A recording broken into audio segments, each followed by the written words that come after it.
Hello everyone, my name is Sohail and I'm here to talk to you about the joint session or a conference session in the mediation process.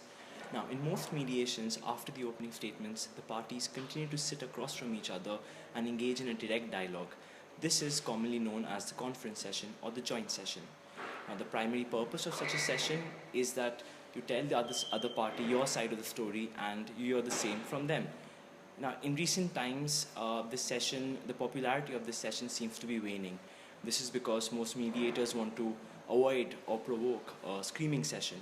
Most lawyers avoid it because they haven't prepared their client well and they don't want their client saying something which would be against their own interests. But however, we believe, and in our experience we have seen this, that the conference session is still the most important part of the mediation process. Why? Because it provides a backbone for a successful mediation. Here's how. Firstly, from the mediator's perspective, a joint session gives them perspective of the interaction between the parties and automatically throws up clues as to how the parties can reach a consensus. Moreover, the mediator can also immediately from the beginning set the appropriate tone, build trust between the parties and with the parties, and most importantly, the mediator can also demonstrate his or her impartiality towards the whole process.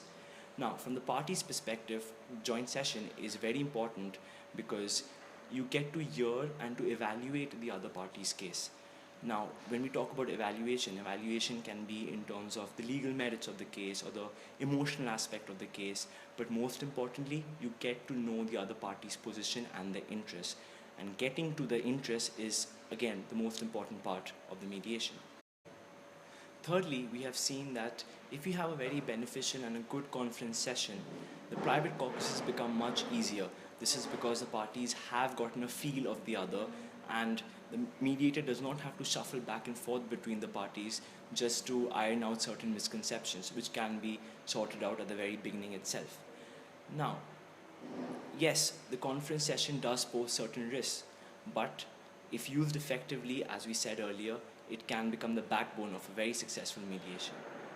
Now, here are some tips on how to make the best possible use of the joint session. Now, firstly, the joint session is an opportunity for the client to tell their side of the story. So this is where the client should take the lead and explain their grievances, how the actions of the other party have affected them. And right now, it should be very important for the client to use emotions appropriately. Counsel should ideally take a little bit of a back seat and let the client tell his story. Secondly, do engage in information sharing. That is when the counsel takes the lead. Information sharing usually involves asking the other party some certain questions in order to gather as much content as possible so that you can immediately start coming up with solutions. Sometimes a simple tell me more or a how so can immediately strike a chord of trust between the parties, and the mediation session automatically progresses in a more smooth manner. Thirdly, during the joint session, each party should make an attempt to figure out whether the other party is on the same page regarding the facts. Now, parties always think they know the facts, but facts are always in dispute. You do not want the mediator in the private sessions going back and forth between the parties, trying to sort out basic misconceptions. The last tip is not so much about what you should say, but mostly what you should be thinking about during the joint session. Now, you have to understand that a mediation can only be solved by getting to the underlying interests of each party. But you cannot get to these underlying interests unless you know their positions. So use this joint session to immediately start predicting what the underlying interests will be. This is the first time that you'll be sitting across from the party or hearing them directly. You're at a very good position to try and actually figure out where they're coming from, what they really want. And you'll see that the moment you have all of that figured out, the mediation session will definitely move in a more smooth manner. Now, as you reach the end of the joint session, you'll be starting what is known as the deconstruction stage. This is where you require the assistance of your mediator. After you have spoken extensively with the other party, this is the time where you start clarifying key issues, identifying these key issues, understanding what the common grounds are, and as I said, this is where the mediator will assist you out. So towards the end of the joint session, again, clarify whether you're all on the same page. Try and identify certain specific agendas so that when you'll move on to the private sessions, you'll know exactly what to talk about and what is exactly important in the dispute at hand. Now, before we close, let's talk a little about the body language that one should employ during the joint sessions. Now, of course, you have to maintain courtesy. You have to show respect.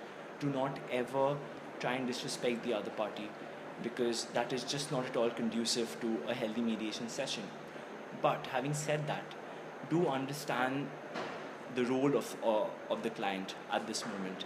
Sometimes some disputes do demand that the client is banging their fist on the table.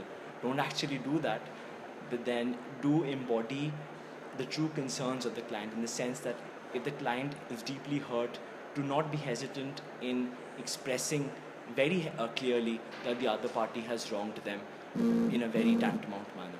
But make sure at all times that you're displaying a certain standard of respect towards both the parties and the mediator. So that's it from me now. Thank you so much. Hopefully these tips will come in use.